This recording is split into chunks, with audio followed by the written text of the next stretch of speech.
So we're back for another episode of the Clear Skin Chronicles, and this is actually part of our series that we've been doing, the Real Skin, Real Journeys. This series came together because women in our community on social media and also our own clients were like, can you please share stories of women that have gone through this journey? And I think it's so important to do that because you can see yourself in these women and you say, oh my gosh, me too. I'm not alone. So Karen, thank you so much for hopping on with us today. I know you're a busy mom. You got an 11-year-old son. You're also a PE teacher. And you said you teach, your school goes like from grade 4 to grade 12. So you're teaching all the ages. Oh, I get them all. I get everyone. So at the time of recording, Karen's been with us for about 5.5. You joined with us just before Christmas.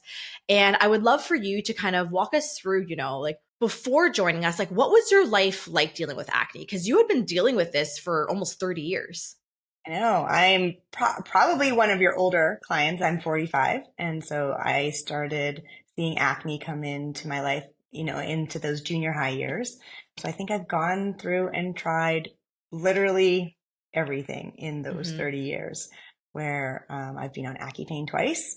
With that is you're on birth control. I was on birth control for sure for a decade, if not probably longer in there. I've done every laser, every microneedling, everything that's like ended up with gauze on my face coming home, or I can't go out in public for a week because of the different lasers I've tried. And yeah, you've tried it all. I've tried it all. And at what age were you like, oh my gosh, I'm older now. What's going on? Probably in my 30s. Like, once you're hitting 30 and you're like, really? Like, really? I thought this was going to be going away. So I thought for sure about then. This was then when I was like a light bulb, like, okay, I don't think this is going away anytime easily. You talked about the medications you tried. You talked about, all of the facials, like you made some investments into your skin as most acne sufferers. Like I always tell the story that in a 5-year period, I had spent $10,000 on my face. And when you hear that number, you're like, oh my, what? There's no way. But when you break it down, that's $2,000 a year or $167 a month. Now, which is nothing. Like how easy, I think I lowballed it to be honest. Yeah. How easy is it as an acne sufferer to spend $200 a month on your face? That's like, I think just like a dipping into the pocket, really. Yeah. Like it's just like, oh, here's a new skin routine to try. Here's a new laser I'm going to do. Here's a new this. And some of the acne treatments, like when you're looking at the lasers and the microneedling and PRP, like these can be thousands of dollars. You were trying all of the right things. It's just, there was those missing pieces. So I would say it's not that you were doing something wrong. It's just you were missing some pieces. Yeah, and doing it Western, right? Because that's what we know. And it doesn't make Western philosophies wrong. You said, I've had a couple rounds of Accutane. Well, that's a natural progression through Western philosophies. So totally get it. And that's what I love what Katie just says is like, really, essentially, you just didn't know. I think as a woman, too, going to your Western doctor is interesting. Like as a woman, I think I've learned to not always take things as absolute face value, and I need to advocate for myself and do research for myself. And I think the education and the work being done about women's health in particular has changed a lot in the last little bit. And we're pushing for more tests and studies to be done about us. Have you felt dismissed going into your doctor saying, hey, I'm dealing with this and it's not getting better, and they write a script and out the door you go? Yeah, exactly. That kind of thing. Or, now I question some of the scripts that people are writing. And is that the dosage that a woman should have? Do we take into consideration their cycles?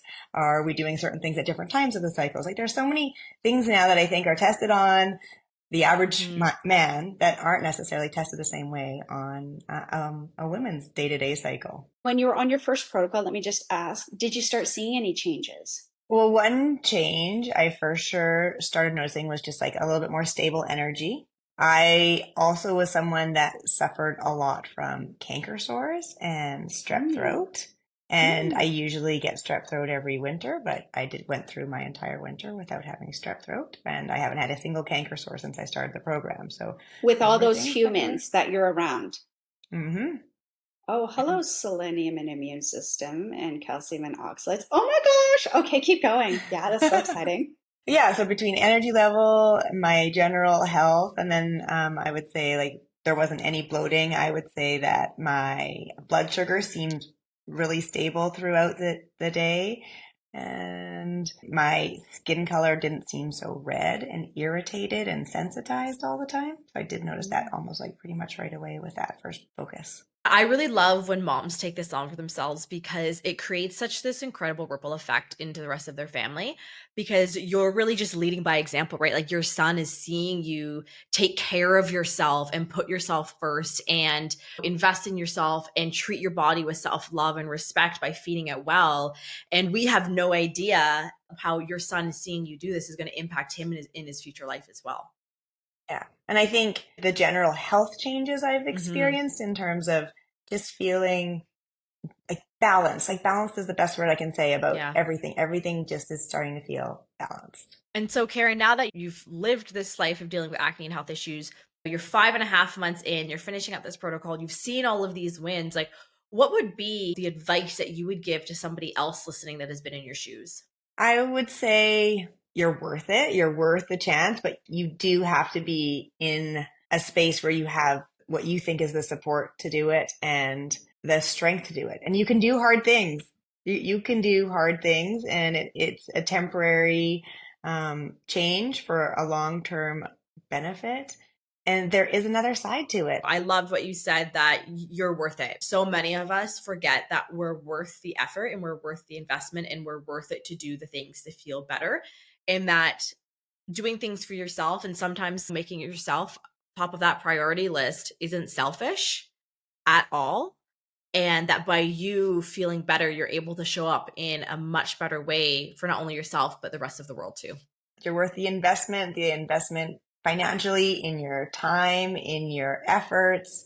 You should buy into yourself sometimes. Sometimes you got to look after yourself before everybody else. She needs to be our new motivational calendar. I know. I'm thinking, oh my gosh, like, hello. And you're teaching young minds, which I love, because you can drip this nice and easy, not abrasive, right?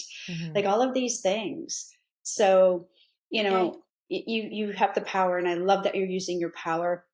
And, you know, self-care is huge.